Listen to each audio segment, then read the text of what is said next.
Greetings and konnichiwa, and welcome back to the Onyx Tavern Vlog series on Russia Sentai ToQger. I'm your host, Rick the Barkeep, and today let's talk about station number 34, Big Romance Uproar. So it would seem that I spoke way too soon about the quality of ToQger. Specifically on how I thought it was getting better from where we left off. I seriously looked at Station 33 as a great episode. It was really good. It did a lot of things the previous episodes were not doing. It was ambitious. It was well done in its action. It had good story. All that has basically gone out the window with Station 34 because Station 34 was very painful to really watch. I've watched it 4 times before I really started to do this vlog because I just tried to make sense of what was going on because first, the episode definitely feels like an earlier part of the season of ToQger where there really wasn't much direction, there really wasn't understanding of what's going on with the story, a lot of bad choices were made. And frankly, and I'm going to come out and say it here, this episode was rather offensive. There are a lot of offensive elements in this episode where I don't understand what was going through the writers' heads or the producers' heads or the directors' heads.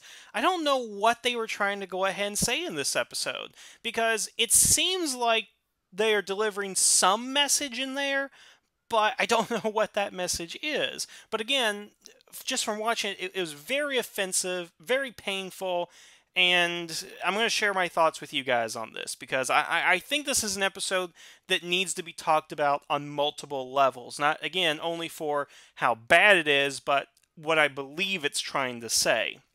So let's go ahead and talk about what's going on. So basically, the ToQger, are being attacked. They attack the new shadow monster, the Billiard Shadow, which has a pretty cool design, I'll have to admit. I thought he looked pretty good for one of the shadow monsters.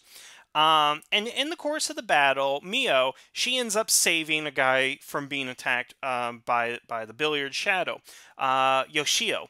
And Yoshio is so grateful that Mio has saved him that he immediately, as in bad television fashion, falls in love with her, suddenly obsesses over her, and wants to stalk her when she refuses his romantic advancements.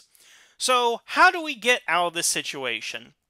Well, Mio, you could simply go into the rainbow line and hide since he can't see it because he's an adult. You could do a line shift, line change with one of the other rangers so that he doesn't recognize you because he knows you as the yellow ranger. If you go out there as the blue ranger, hey, he won't know you. But no, we're going to skip over all of that and go to classic sitcom trope number 207, and that is pretending to have a boyfriend to avoid a guy who's interested in you. Yes, folks, that is what has happened in this episode. Because she can't get away from this guy, she pretends that Akira is her boyfriend in order to throw him off the trail, and in order to make it convincing, they have to go on a date with each other. And that is your episode, folks.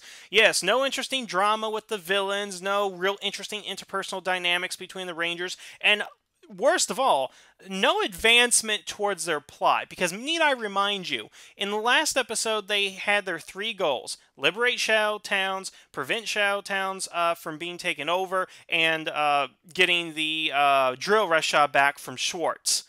Now, they do accomplish liberating one of the Shadow Towns in this episode, but that's kind of a given. I mean, that's something they've been doing every episode. The fact that Wright had to mention in the last episode was just kind of like a restatement of facts, which again is why I kind of looked at that as not so much a relaunch, but a reorientation of the series to get people kind of caught up on what's happened. Here's what's happened in the previous episodes. Here's what we're going to go ahead and do moving forward. But they didn't build off what the last episode promised and what the last episode had. Again, I get the feeling that this episode was a holdover from earlier in the season. I have nothing to back that up, but again, just the tone is completely different from what we got from Station 33, and frankly, even the tone that was set in the previous episodes definitely felt like it was a lot more serious, but this episode does not take its premise seriously. And to be honest, if it doesn't take itself seriously, why should I go ahead and take it seriously? Let's start with a couple of the major issues with it. Well, actually, first let me say this. So when Yoshiro actually comes up to Mio, she has this really big reaction where she's like, "What? You want to go out with me? No." And I thought to myself the first time I saw that, I was like, "That's kind of an odd reaction. It's a very over the top reaction." But then I remembered, well, wait a second here. She's an 8-year-old trapped in an 18-year-old's body. Of course she's going to act that way. She's 8. At that age, she's like, ew, boys, cooties, no. That's how she would feel. So when I thought about that, I was like, okay, that makes sense. And frankly, the only person who's really acting in character this whole episode, or at least in a believable way, is Mio. Because she is approaching this from an 8-year-old's perspective. An 8-year-old has this weird-looking dude coming up on her and is interested in her, and how's she going to react? Oh, boys, cooties, ah! That would be her reaction. So that part I will praise the episode because that at least makes sense. What doesn't make sense is how the other characters are acting. First off, Kagura is the character who got us into this situation, or at least kind of set it up in everybody's mind. She's reading a magazine about relationships, and she asks Mio, just what are you looking for in a reliable man? Which again, I will point out that both characters are 8 years old. Now, is it beyond belief that an 8-year-old would fantasize about getting married and having a boyfriend and relationships and all that kind of stuff? No, that's not beyond that. But again, the realization is she's 8 years old, so Kagura should not really be reading those particular magazines. I mean, I'm around 8-year-old Japanese girls all the time because of my job now, and I don't see those types of magazines with them. They have, mangas, and they have, like, little kids stuff, stuff age appropriate. Whatever Kagura was reading, is not age appropriate here, and thus this whole setup of her understanding about relationships and everything, which plays into the rest of the episode, doesn't make a lot of sense, because also remember, she has no memories between the ages of 8 and 18 because she never experienced growing up and learning about relationships. So that's one big issue right there. Second, we got Wagon, who has injected herself into the story. Really, she's been a background character, kind of support, really hasn't done anything, and I could care less about her, to be quite honest. But she interjects herself into the story where she thinks she's an expert on relationships. Now, a couple of things about Wagon is, first, she is, for all intents and purposes, an imaginary character. I mean, again, created by imagination, the rainbow line's created by imagination, so forth, so she's basically imaginary. Second, I believe she's a machine. I really believe she's some sort of machine, simply from the fact of her head and the rest of her body. So, what is it about this machine that knows anything about relationships and dating to the point where she thinks she can comment on it and actually help Mio out in this situation? I don't get it. I mean, I'm not seeing where this is coming in. Maybe it's based on comedy, but even comedy has to lead way to a practical situation, and it's just not practical that this would be happening in this episode, is what I'm trying to get across for Wagon's character, Kagura's. And let's talk about the most annoying character shift in this episode, and that's Akira. Because Akira is, okay, while Hikari is the smartest on the team, Akira is the most serious. Remember, this is a man with a death wish, where every battle, he's like, is this where I'm going to go ahead and die? Is this my last stand? I'm ready to give my life. Today is a good day to die. That is the character of Akira. Now, he is wrangled into this situation of being Mio's pretend boyfriend. And the thing is, okay, one part that's kind of in character is he's taken this whole thing as it's a mission, as he's ordered to do it. He's always listening to your earpiece, roger this, roger that. Because when they go on their dates, Wagon and Kagura and all the others basically think, you guys need some help, so why don't you put on these earpieces and we'll whisper into you what you need to say and what you need to do. Obviously, harking back to Cyrano de Bergerac and all that kind of stuff, but frankly, I'm not going to give the episode that much credit. Because again, it's just one of those tropes. Oh, do this, listen, the wires get crossed, and crazy hijinks ensue. That's what it was setting up for, but of course that's not necessarily what happened. Anyway, back to Akira. He's taking this as an order. He really has no emotion. He's just, I gotta get done because that's what I'm told to do. Gotta get done, whatever and stuff. But also, the episode makes him a complete dumbass of human culture. So again, while the ToQgers are all 8 years old, in spirit and mind, Akira, I'm going to go ahead and imagine, is at least age appropriate, meaning that he's maybe 20s, 30s, or given how we look at some monsters, he could be centuries old. Now, with that estimation in mind, how is it that he doesn't know anything about human culture? Remember, part of his job is to bring darkness to the human world, back when he was part of the Shadow Line. So it would occur to me that they would know something about human life, human culture, in order to infiltrate them, basically. It's kind of like saying that you're going to send a spy undercover to North Korea, yet teach them nothing about Korean culture beyond the fact that they eat kimchi. That's pretty much what is happening here. Not that he's initially infiltrating anybody as a shadow. The point is, he interacts with the human culture, therefore he should know something about humans if he's going to go ahead and conquer them. And this episode also makes this contradiction in here. There's a scene where they go out for tea. Now, the joke is that none of them have been out to tea, and they don't know the customs of dating and eating tea and drinking tea and things like that. But what does Akira do?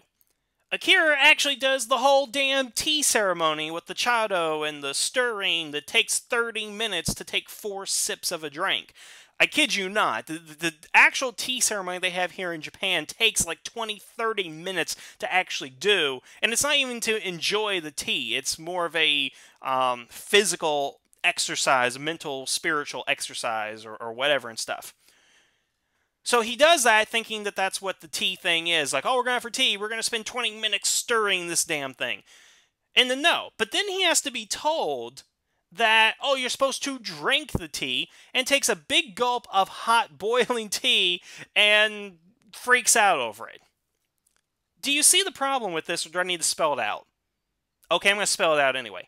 He knows enough of Japanese culture to know what chado is, how to prepare it and do this whole ceremony, but he doesn't know enough of human culture to know that this tea is hot, and people drink it when they go out together.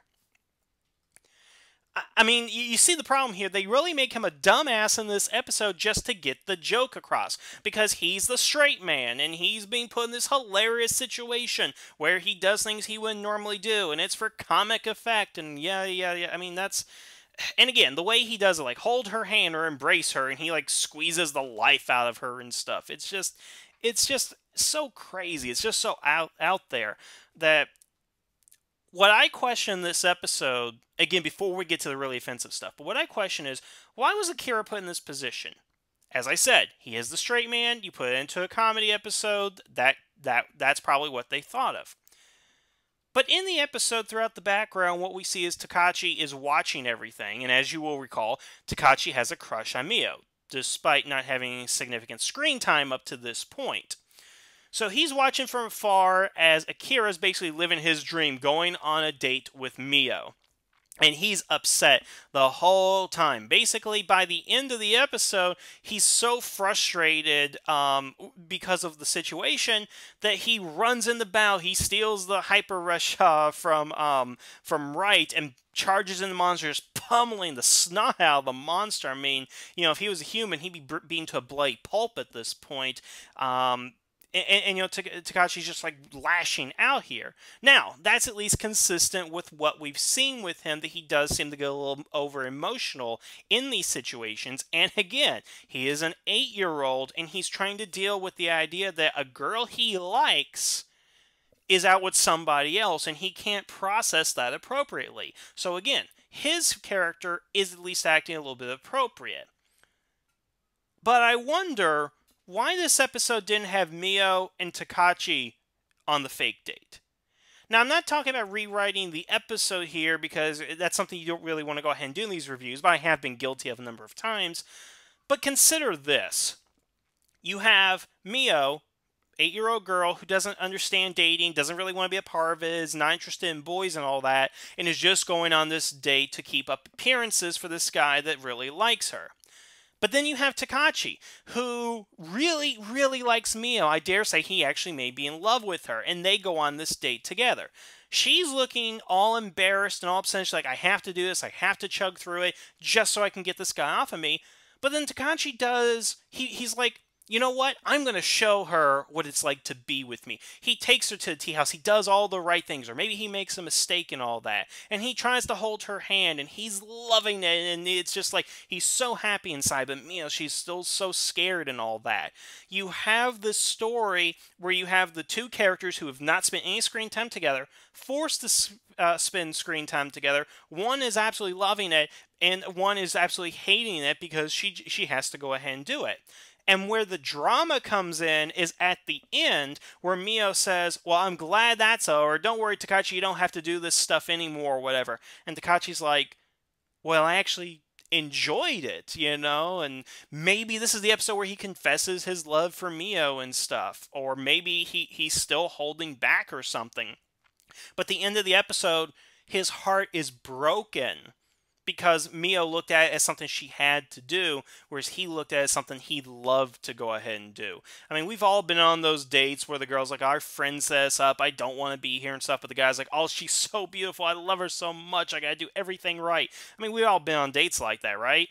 Well, I know I have, far too many times. Anyway, the point is that Takachi should have been the guy in that situation instead of the guy in the bushes watching them, because that's a whole different level of creepy right there to begin with. And I think that's one of the big missteps of the episode is Akira and Mio don't spend any time together, but they don't really get to know each other as characters, and they don't have any interesting interactions. Because again, Akira is the straight business guy, you know, I gotta do this, this is my job, today's a good day to die. But Takachi is that emotional one. If you have these two emotionally fragile people, Takachi and Mio, going out on a date together and they perceive it differently, and again, Takashi gets his heart broken at the end of the episode. That is what we call drama, people. Drama. But that's not what happened. But let's talk about the real problem with the story. And I really don't know what to go ahead and say here, but I'm just going to go out and say this. This episode makes fun of homosexuals, homosexual stereotypes, and has blatant sexual imagery in the episode. I mean, okay, so the Billiard Shadow, at the beginning of the episode, what he does is basically curls people up into a ball and hits them with his pool cue to knock them out. And it apparently causes embarrassment for them, thus it creates all this darkness. Well, as you watch the episode, notice where he is aiming. He is aiming right towards the butt. Now, if that's not a visual representation of butt sex, I don't know what is, folks. That's seriously what seems to be happening. And then when we get to Yoshiro, he's very flamboyant. He wears Elton John glasses and whatnot and stuff. He's covered in pink from head to toe and plaid pants and all that. I mean, he seriously seems like a homosexual stereotype to me. And please forgive the chimes in the background. It's 6 o'clock here and they play chimes every day. But yeah, this guy looks like a homosexual stereotype. He looks like he's about to be violated at the beginning of the episode. Then Mio saves him, and he falls for her. But again, he's very flamboyant in the whole thing. And they got this, like, pudgy, ugly-looking type of actor. I don't even know how you would really describe him.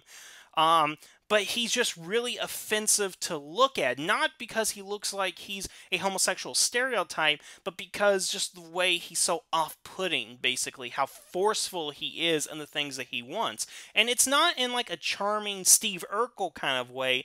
This is like if Urkel was really a sexual predator. That's the vibe I get from this character. And what's worse is, at the end of the episode, so here's the resolution. Wagon says, in order to sell the point that you guys are a couple, Akira, you need to kiss her, to kiss Mio. But for some reason, don't ask me why, after 4 times I can't figure it out, Akira kisses Yoshiro.